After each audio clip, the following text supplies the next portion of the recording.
बिस्मिल्लाहिर्रहमानिर्रहीम। अस्सलाम वालेकुम स्टूडेंट्स। जी स्टूडेंट्स, कैसे हैं सब?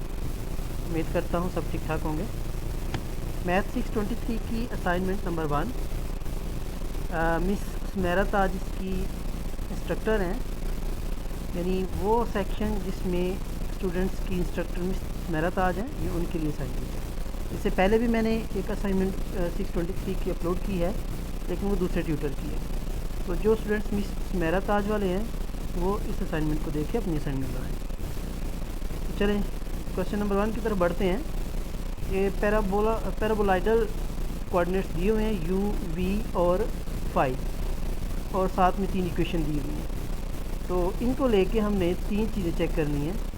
पहले तो इनकी ऑर्थोगोनैलिटी चेक करनी है, फिर इनका स्क्वायर निकालना है यानी आर्क लेंथ निकालनी है, और फिर वॉल्यूम निकालना है।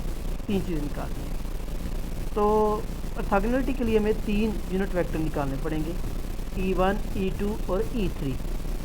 E1, E2 और E3 के लिए हमें स्केल फैक्टर भी निकालने पड़ेंगे, यानी H1, H2 और H3।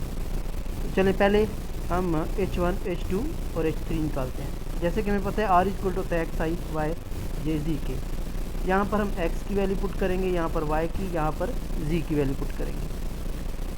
अच्छा, अब हमने जो स्केल फैक्टर निकालने हैं वो HU, HV और H5 निकालने हैं। ठीक है जी। उसके लिए पहले हम HU निकालने के लिए पार्शियल डेरिवेटिव निकालेंगे u के लिहाज से, v के लिहाज से और फाई के लिहाज से। पहले हमने x का u के लिहाज से निकाला, यानी r ये है, इसमें हम पहले u के लिहाज से निकालेंगे। u के लिहाज से निकालने का मतलब ये है कि इस इक्वेशन में, यानी ये जो पोजीशन वेक्टर है, जहाँ जहाँ u है उसको हम वेरिएबल रखेंगे, बाकियों को कांस्टेंट रखेंगे। इसमें u वेरिएबल है, बाकी कांस्टेंट है, तो ये कांस्टेंट वैसे का वैसे u का 1 आ जाएगा।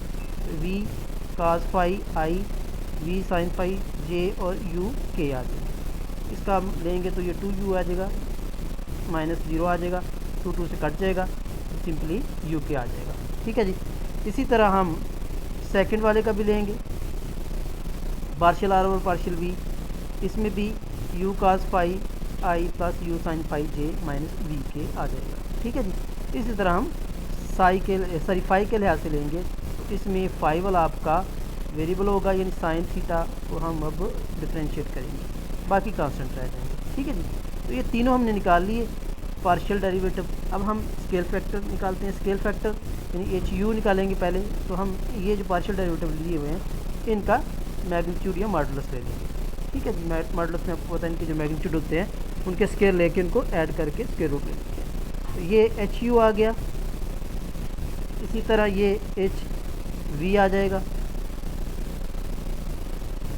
और लास्टली H5 आ जाएगा। ये तीनों आपके स्केल फैक्टर निकल आए। अब इजीली हम E1, E2 और E3 निकालेंगे।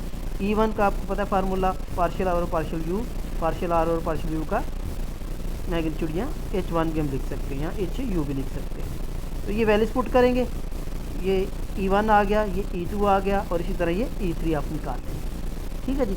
3 वैल्यूज़ निकल आई।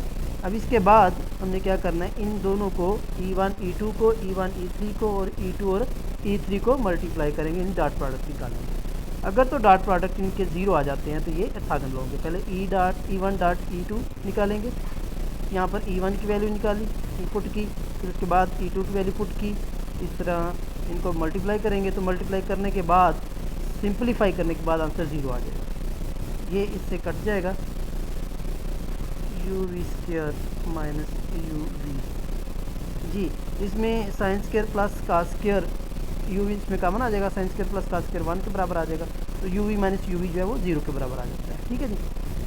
इसी तरह अब E1, E2 को लेंगे तो वो भी 0 ही आएगा। इसी तरह E1, E3 को ले लेते हैं, इन दोनों को भी आप डॉट प्रोडक्ट निकालेंगे तो ये भी आपका 0 आ जाएगा। इसी तरह E2 और E3 का डॉट प्रोडक्ट निकालेंगे, वो भी आपका 0 आ जाएगा। जस्ट आपने यहाँ पर वैल्यूज पुट करनी है, वैल्यूज पुट करने के बाद इनका डॉट प्रोडक्ट निकाल लेंगे। ठीक है जी। तो तीनों का आंसर क्या आ गया, 0 आ गया। सो ये तीनों एक दूसरे के क्या होंगे, ऑर्थोगोनल होंगे। ठीक है जी। ये हमें प्रूव करना था। अब सेकंड में हमने आर्क लेंथ निकालनी है, तो आर्क लेंथ के लिए H1 du1, H2 du2 का स्क्वायर, H3 du3 का स्क्वायर, इन तीनों को आप ऐड कर लेते हैं। यहाँ पर हमने जस्ट वैल्यू पुट कर देनी है। ये h1 की वैल्यू आ गई, du स्क्वायर वैसे ही आ गया। u1 आपको पता है u है, u2 आपको पता है v है, और u3 आपका 5 है। ठीक है, ये आपकी वैल्यू आ गई u2 की, या ये कह लें कि v की, h2 की सॉरी, और ये dv वैसे आ गया। ये h3 की वैल्यू आ गई और ये d5 स्क्वायर आ गया। लास्ट में हमने तीसरे पॉइंट पे हमने इनका वॉल्यूम फाइंड आउट करना है। वॉल्यूम का पहले आपको फार्मूला आना चाहिए, h1 h2 h3 du1 du2 du3 आ जाएगा। ठीक है जी। अब यहाँ पर इनकी वैल्यूज पुट कर दें, h1 h2 और h3 की वैल्यूज पुट कर देंगे, तो ये आपका आंसर आ जाएगा। और यहाँ पर एक थोड़ी सी मिस्टेक है, एंड पे आपने du dv और dg की वैल्यू भी पुट करनी है। यहाँ पर आपको वैल्यूज पुट कर दीजिएगा। ठीक है, वो यहाँ पर मिस्टेक हो गई है, मिसप्रिंट हो गया, टाइपिंग नहीं हुई, तो आप कर लीजिएगा। यहाँ पर भी वैल्यूज पुट कर लीजिएगा। ठीक है, तो चले नेक्स्ट, चले मैं वैल्यू पुट कर ही देता हूँ ताकि आपके लिए आसानी हो जाए। यहाँ पर du तो आपका du ही आएगा, फिर इसके बाद dv जो है वो आपका dv ही है। यहाँ पर मैं डॉट डाल देता हूँ, यहाँ पर भी डॉट डाल देता हूँ, और dg की जगह आपको पता है d साई है आपका। ठीक है जी,